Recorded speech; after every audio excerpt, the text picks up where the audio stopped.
Welcome to this episode of our property investing channel, where we bring you practical tips and strategies to help you maximize your profit and reduce your risk in your property investing journey. This is your host, Amir Sahad, and today we're going to be talking about the importance of having clarity and the right mindset in achieving success on your property journey. And that's why I have invited Mark Ainsworth, the founder of Key to Impact today. With his vast experience in the financial services industry, Mark provides invaluable leadership and consulting services, and he specializes in mindset transformation. So without further ado, I'd like to welcome Mark to our show. Mark, thank you very much for being here. It's great. It's great to be with you guys. I appreciate it. So before we start, could you please tell us about your journey and experience a bit? So my journey started in the police force when I was 18, and I spent 6 years in Sydney in a fairly rough area and learnt a lot of great skills, life skills that come out of that. And then from there, I was a commercial pilot for many years, and I built some businesses around that in the helicopter industry. And then I got to 30 and realised I didn't know much about money. It had sort of come and gone. I'd sold businesses. I'd always had an entrepreneurial type background, so I always had businesses running, but really didn't understand what was going on. So I jumped into the finance industry, worked in the mortgage industry for 13 years, and built quite a large business with about 300 accountants up the eastern seaboard of Australia referring into our business. Lost that during the GFC, which was a really hard time, and rebuilt and thought I still need to learn more. So even though we're quite successful and quite a large organization with the finance background, I then went into financial planning and ended up building that business for 10 years and sold that recently, and now just do business consulting. Fantastic. So much experience and businesses. And I'm sure that today we're going to have an awesome podcast with lots of valuable information. In our context of property investing, I always say to my clients that clarity is the number one issue with any sort of investment. And without clarity, we put ourselves into unnecessary risk. So how does clarity help home buyers and property investors achieve their goals more quickly and with improved results from your point of view? Well, I think clarity gives you a number of elements that then play through your investment strategies as you roll through. First of all, it gives you the ability to make a strategic plan around it.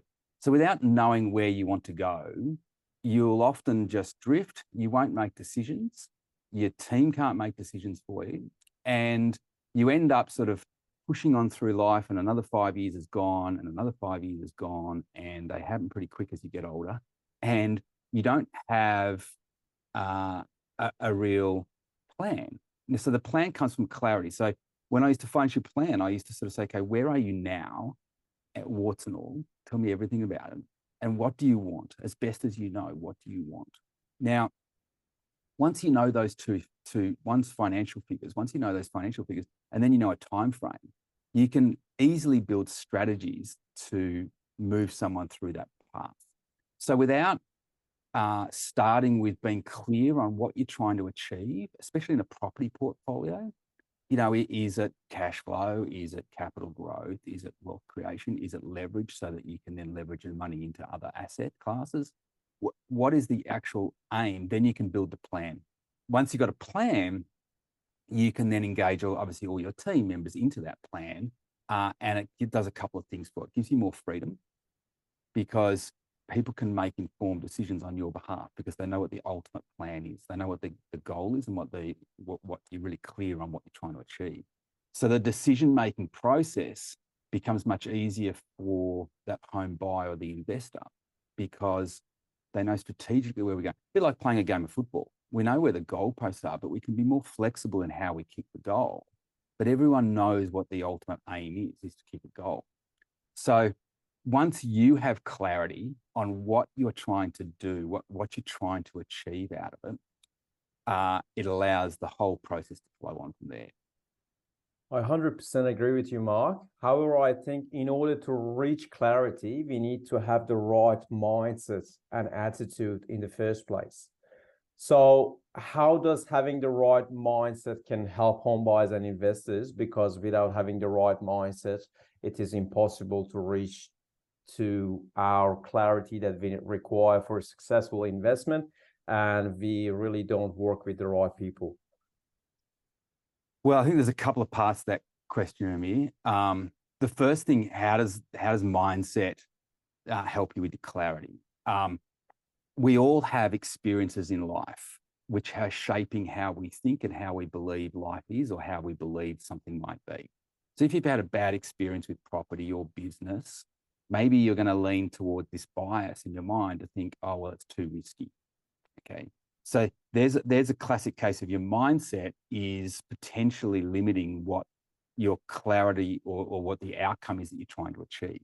What you're better off doing is saying, well, look, I want to achieve X. I need an additional cash flow of 100,000 a year coming into my family. And my belief is property can do that for me. I don't know how that is yet, but I know there are people doing that.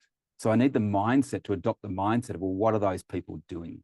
Okay. And how does that work? So the first thing is, don't let your mindset distort your clarity just yet. You need to understand what you're trying to achieve financially, and then build the mindset strategy around that to what you need to do.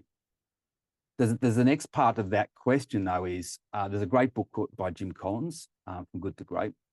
And he will, I swear by some of the strategies he applies in that book, where it's the mindset of having the right people on the right seats in the right bus. In other words, your right team. So mindset can limit people, because what can happen is they get advice from well-meaning people in their life, loved ones, partners, brothers, sisters, friends, who genuinely mean the best. But that advice might not actually work with the strategy that you're trying to achieve, or the clarity that you wanted. So they might be well and truly correct in their attitude or their approach or their advice, but does it actually fit with what you're trying to achieve? So mindset is critical. The next part of that is understanding what I would encourage your listeners to be thinking through is, if you wanted to build a portfolio of property, you need to be thinking or copying the mindset of those successful people that do that already. So maybe it's mindset around, okay, you need to be okay with debt. When I bought my first properties in 2001, there was $3 million worth of debt. Now, some people can't live with that because their mindset is they go to bed and they just worry all night. Okay, so you need to understand, okay, if I'm going to do a property portfolio, I need to learn the mindset control of I'm okay with debt. Okay, and you do that because you've got great structure, you've got great systems, you've got exit strategies in place, you have protection, you have the mechanisms that a team brings to your portfolio. So, like anything in life, mindset is really, really important, and you need to be conscious of whether it's just a bias from a previous experience that's driving that thought, or whether it's actual reality. And that's where you need to understand how mind works. Absolutely. Mark, you mentioned few times, we have already started our conversation, and you have mentioned many times about using the right people. And I am 100% agree with you. I believe if we don't have the right mindset, we don't engage professionals in our property investing journey, because if we don't have the right attitude, we think we know everything and we can learn everything by, for instance, reading a book or attending a seminar or asking a friend who has purchased 1 or 2 properties. That is the attitude of we know everything and we can do everything ourselves. And the other mindset restriction that I have seen over and over again is the scarcity mindset. I want to save a couple of hundreds of dollars, and that is why I don't want to use a property and pest inspector.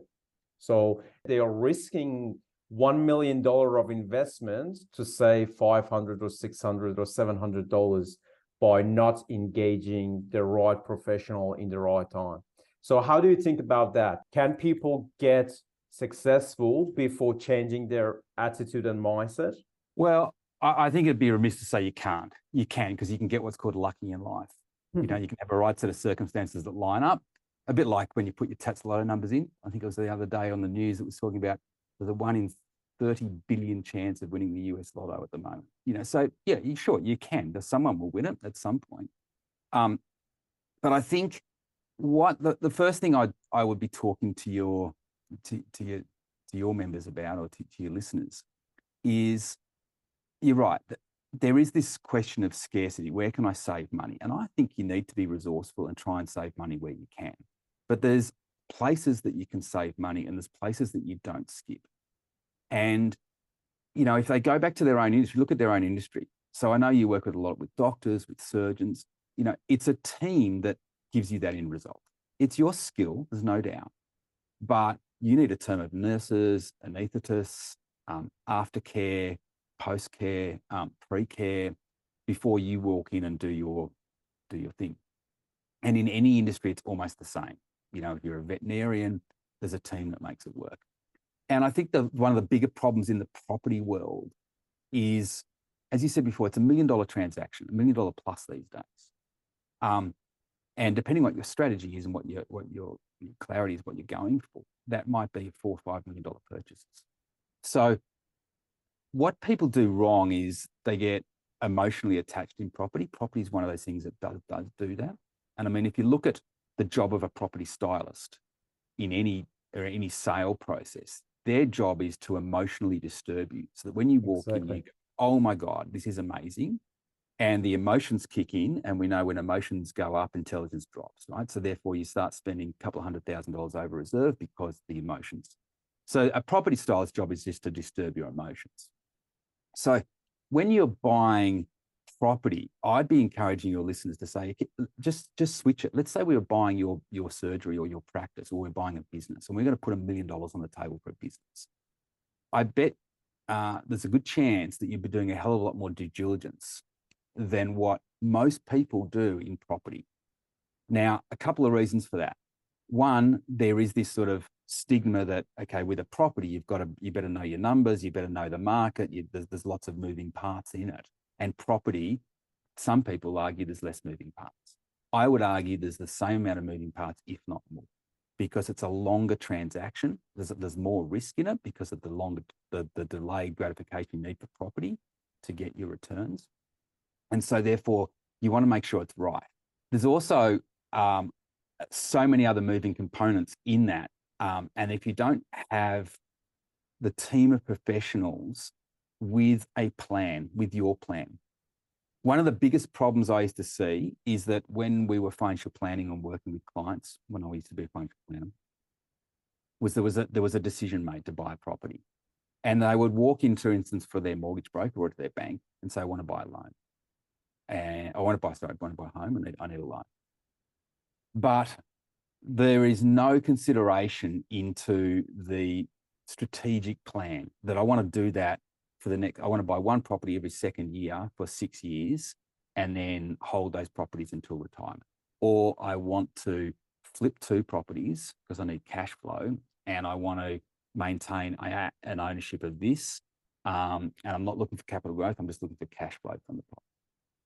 So, for instance, that mortgage broker, because they're not told the information, they're not part of a team that's collaborating well together, they potentially put you into loan facilities that seem the best on the surface. Yeah, maybe it's the cheapest interest rate, or maybe it's the best valuation that they can get. But if it's not woven into a strategic plan with a team of people looking at all different aspects, then all of a sudden, that facility can be very, very costly in your life and actually limit the plan totally.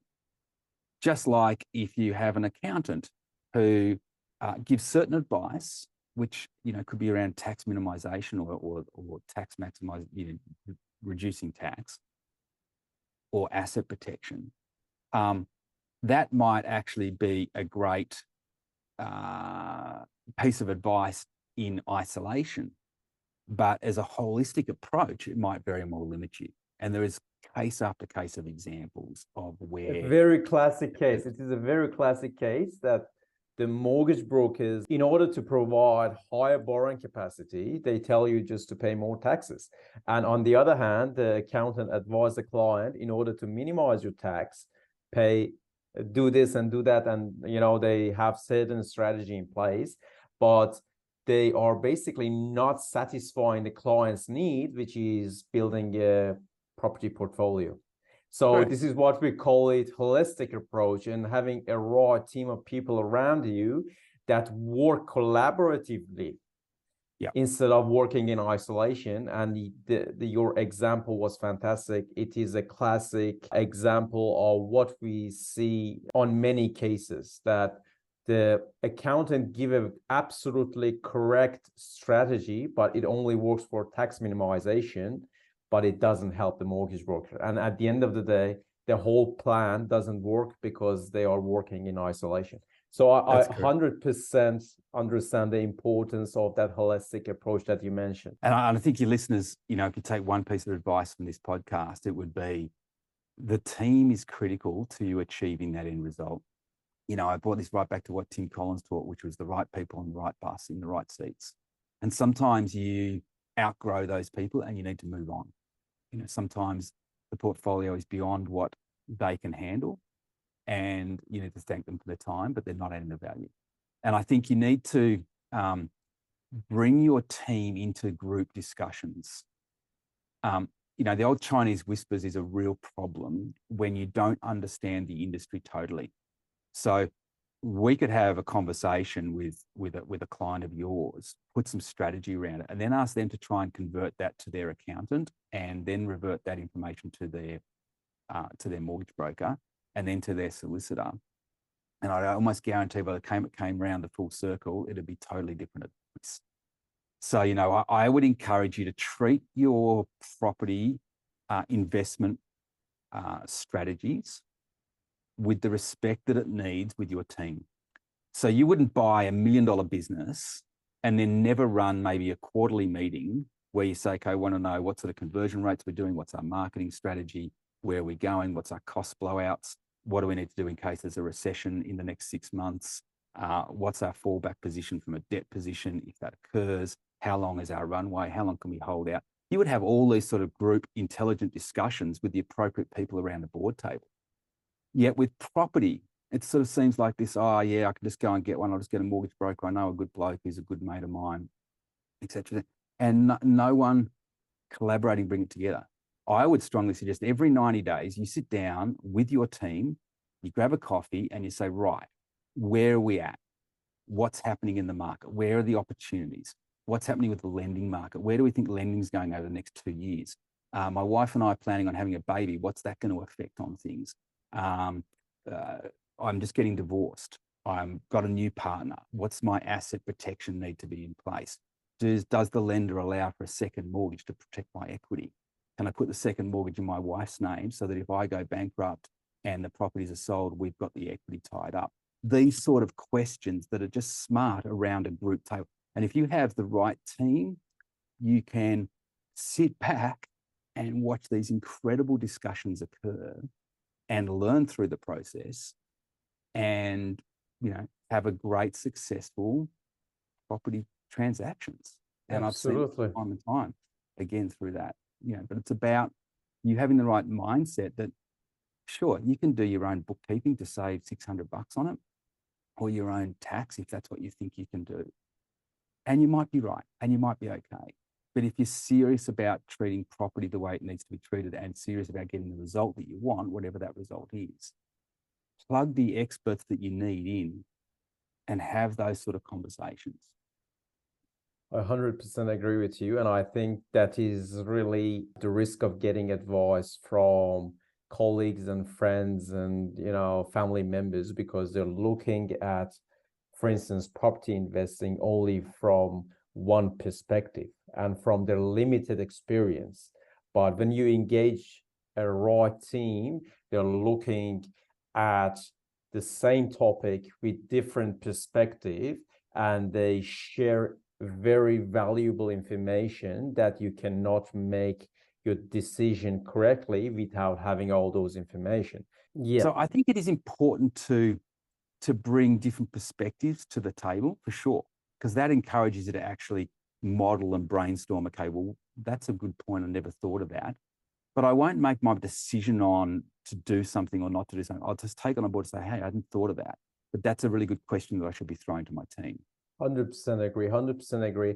And it's also important to note that a question that is a suitable question for a mortgage broker or for a property strategist or for a solicitor, and ask it from an accountant, we can get a very wrong advice. Yeah. An accountant cannot, for instance, give you a good advice on what suburbs to buy in. This is a question for your property strategist. Or a mortgage broker cannot comment on the strategies to minimize taxes. So we really need to understand, all these people are professionals, but we need to understand which questions to be asked from which professional. And that is, I think, very important. And that's why I suggest me is that, you know, I don't know whether you do this in your practice, but bringing the team together on a, you know, maybe initially it's got to be on a quarterly basis while there's some planning going on. But bring your team together, because you don't know those answers. You don't even know what you don't know. I would argue you don't know what you don't know until it's too late, and then it hurts. So if you have the right team, what you can do is then just orchestrate that discussion to say, okay, so I hear what you're saying from a mortgage point of view, but Mr. Accountant, from a tax point of view, how would that sit? Okay, yeah, it will be good because it'll do this when you're 60, you can sell it with no capital gains, or you can do this. Then, okay, from a legal perspective, how do I need to look at the asset protection if this goes wrong? What's my exit strategy? How do I do that? Well, we can't put the wife as a director on the trustee company if we're going to do that. Or if we do that, let's put a second mortgage behind, because the wife can clearly show the money came from her account from the deposit.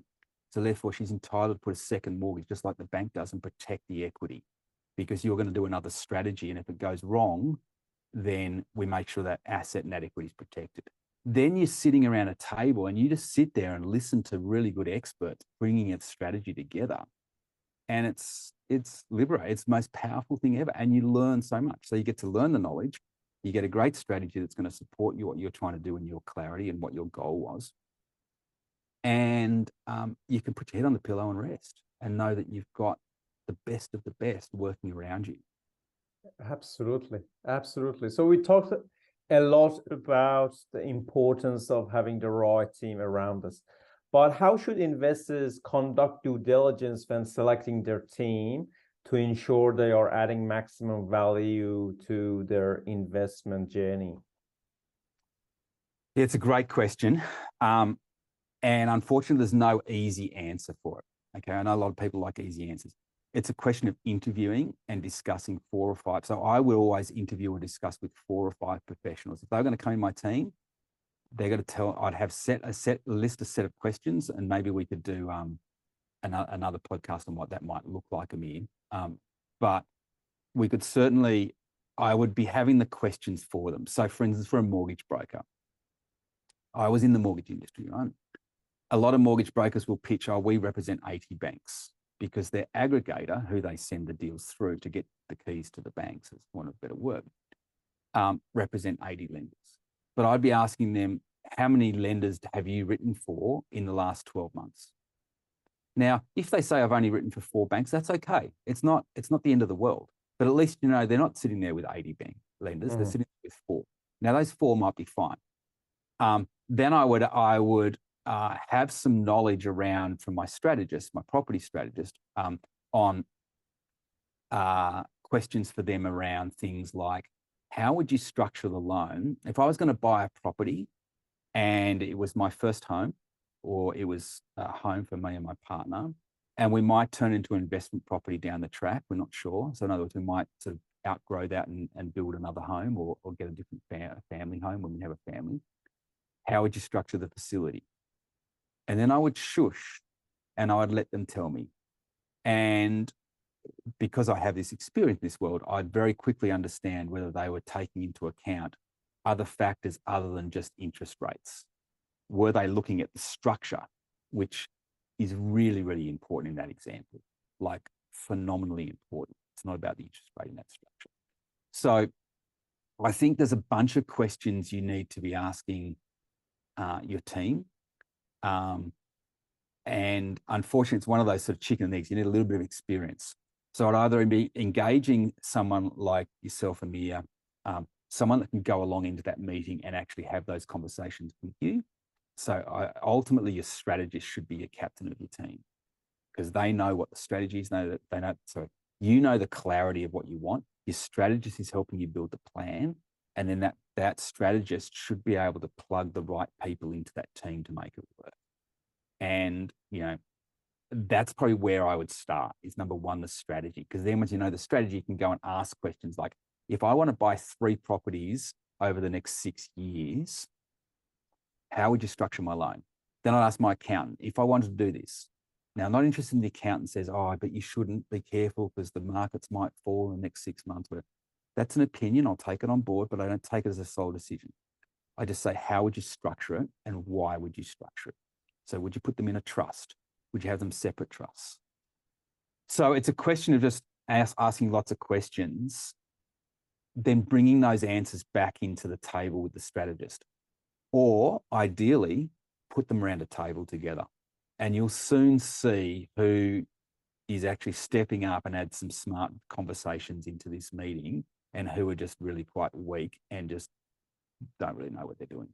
I've seen many times people decide on their team members based on the money they charge. So if the less they charge, the better in their mind.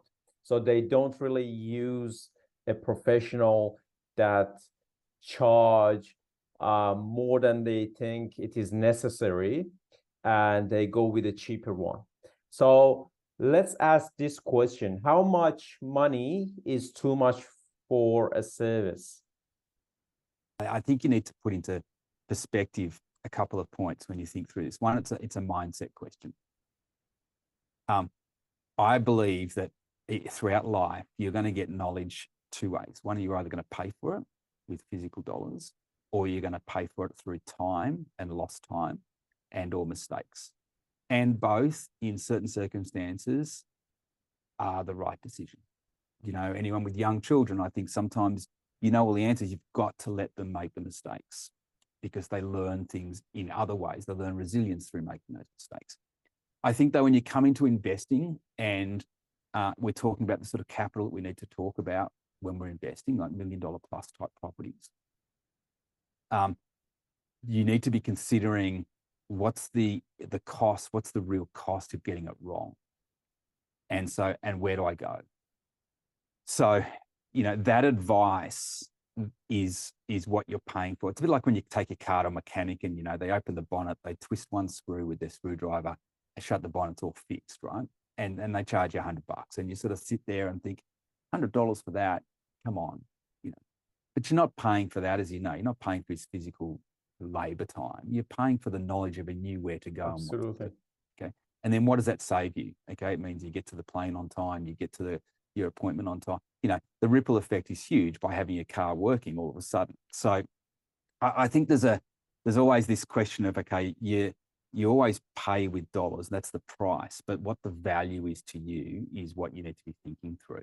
So ask the question. If someone says, okay, it's $2,000 to put a plan together, or it's $2,000 to put you or I in a room and have these sort of discussions. Am I going to get the value from that? Is what you need to be thinking through, rather than that cost-saving exercise, because it's the old story. The cheaper exercise is always often the most costly in the end. But I think you need to balance that. I've seen financial planners in the past teaching people to buy property in super fund and charging them $25,000 for that education. And I think there's a point where you say, well, look, that price versus value is sort of is lost, and Sure. no longer getting the value from it. So there's a balance in there. I think you'd be absolutely remiss not to at least get the advice on the table, and see whether their advice is making sense, and then paying for that as to bring them on part of your team. That's how I'd answer that. Is getting it wrong can be very costly. We I have, love that. like, you know, in mortgages, for instance, in structuring your mortgage, let's just go very quickly through that home buy. Let's say you're buying your first home, or your kids were buying a home, and you know it's not going to be their forever home, but it's in a good location. It might be a perfect investment property. We don't know, but in 5 or 6 years they might grow out and they want to turn investment property. If you, for instance, taught your kids or you as your own property and you said, okay, let's pay that loan facility down as best as we can, or we set up what's called a line of credit facility on there, and in other words, you drop all a redraw facility, for instance, so you drop as much money you can off, so you're saving money, but you've always got access to redraw. Let's say you've done that and you've got your loan down from, say, 500 grand down to 300 grand, and then it's time to upsize. If you're going to pull that $200,000 out of that facility by redrawing it and drop it into your new principal place of residence, the tax man, for instance, would look at that and say, well, what did you do with that $200,000?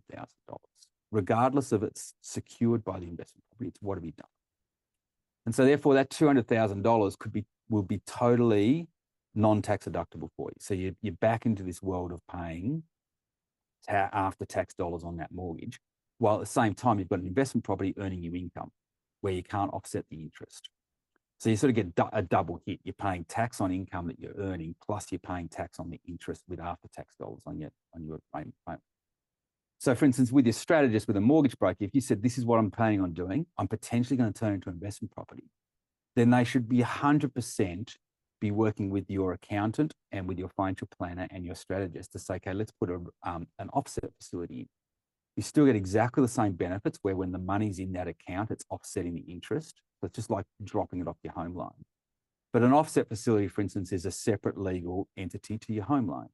So when it comes time to buying your home, you'd pull out that $200,000, stick it into your home. The original loan that's now the investment property has not changed. And so that whole interest on that loan becomes tax deductible. Now, there's a classic case of, well, you could go to a mortgage broker, any mortgage broker, without a strategic plan and say, I want to buy property. And they'll give you the right advice for that knowledge. But imagine if that person was put in the table and this was the plan. This is what we're going to do. We're potentially going to turn into investment property. We don't know. We think we will. Then you can see by having the structure right and putting an offset in there, you're actually going to save potentially $60,000 or $70,000 in tax. So what's that price of that information by knowing it now rather than 5 years' time? And then you go, oh, so the only way I can make this tax deductible is to sell that investment property, pay the capital gains, and then rebuy it, pay stamp duty again. The advice that I give you can save $100,000 or create more wealth, $100,000 in 1 year. Are you willing to give me 10 grand? The answer is absolutely yes. I 100% agree with you that it is really important to see at the value of the service that we can get by using a professional advice, not the money or the fee that they charge us as the main factor for decision making. Yeah, that's right. I absolutely enjoyed our podcast. You shared significant information that can change anyone's attitude, mindset, and at the end of the day, it can really help them to be more successful. Thank you so much, Mark, for being here today. I really appreciate you. It's a pleasure. Pleasure. So if you've liked what you've heard today, please like our channel and leave us a comment. And on that note, this episode is a wrap. We'll see you guys again very soon. Bye for now.